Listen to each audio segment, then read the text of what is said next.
In this video, in our Intro to Tarot series, we're going to go over the last two suits in the Minor Arcana. We're going to talk about the suits of the Cups and the Pentacles. With the suit of Cups, we are talking about the element of water. If you're looking at it on the medicine wheel, it's going to hold the space in the West, and it's going to be, for the most part, a very feminine, receptive energy. You'll find that a lot of times in the element of the Cups, we're talking about relationships, love, spirituality seen from that element of truth, from that feeling space. The psyche, sensuality, and empathy also come up. All those kind of receptive feminine attributes. And when I say feminine, I don't mean that it can't be found in masculine as well. I'm just using that kind of receptive space, the space of the vessel, which is represented by the Cups, holding that element and those emotions and really feeling and nurturing, not needing to be as active as we are in the fiery suit of the Wands. So that's what we find with the Cups.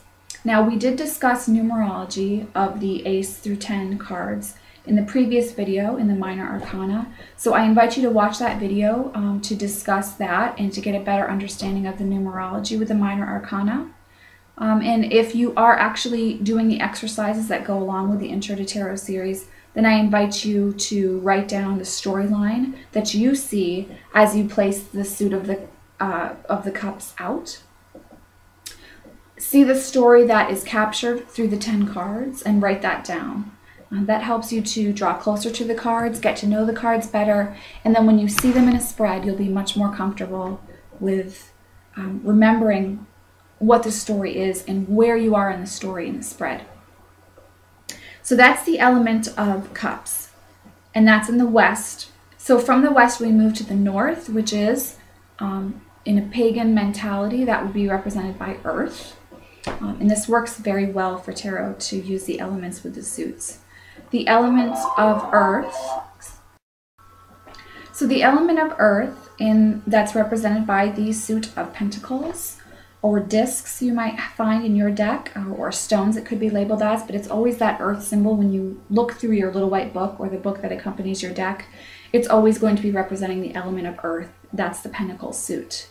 They're always talking about the material manifestation on the earth. If you're looking at the Tree of Life in the Kabbalah, it's that final stage, that most physical material manifestation.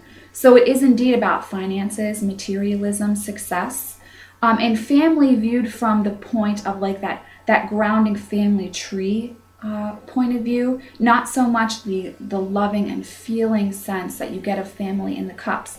And I'm not saying that there isn't an expression of love in the Pentacles suit in the family, because in the 10 of Pentacles, quite often you see the family again. So you know that the family unit is important to the manifestation that's involved in the Earth element, but it's much more of like that grounded family growth expression when you see it in the suit of Pentacles.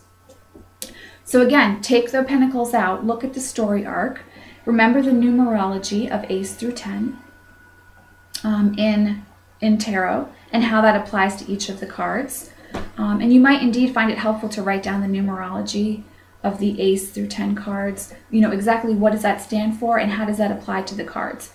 As you begin to work with different decks, you'll find that very helpful. I know that I have. Where am I numerologically as I'm looking at the cards, and how does that apply to where the querent or myself is in this spread? So that's an overview of the elements and the numerology of the Minor Arcana. Getting to know the Minor Arcana yourself, it can feel like a daunting process, but it's really not, especially if you break them down into the 4 suits and just take a look at the 10 cards in each of the 4 suits. It's an excellent way to get to know the Minor Arcana and to feel more comfortable with the Minor Arcana. And you'll find before you know it, if you take that time out to spend with them, you'll be very comfortable with the Minor Arcana. And hopefully you'll see that they are a positive tool within the tarot as a whole to use for readings. Now, as I said, some readers choose not to use the Minor Arcana. And I've come into contact with those who don't.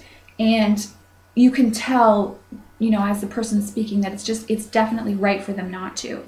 So if you end up working with the minor arcana, you know, at least give it a real try before you decide not to. And if you feel like it's not right, then don't feel as if you need to explain yourself for not using them. But I know for myself, as I said in the previous video, the minor arcana is an essential part of the tarot for me, and I think it has very real personal messages for us as we're going through our day-to-day life and as we're learning the lessons that we've come here to this life to learn. So I hope that this portion of the Intro to Tarot series has been helpful for you. I hope that you are able to do the homework that I've mentioned, the exercises associated with the minor arcana, because I think that it will be really beneficial for you, just as it's been beneficial for me. And it's a wonderful tool, and it's great to be able to look back at the time that you spent with the cards individually and as suits and then as a whole applied together. In our next Intro to Tarot video, we're going to be talking about working with spreads and asking questions of the tarot and how they can be helpful to us as a spiritual tool. Thank you for watching, and see you in the next video.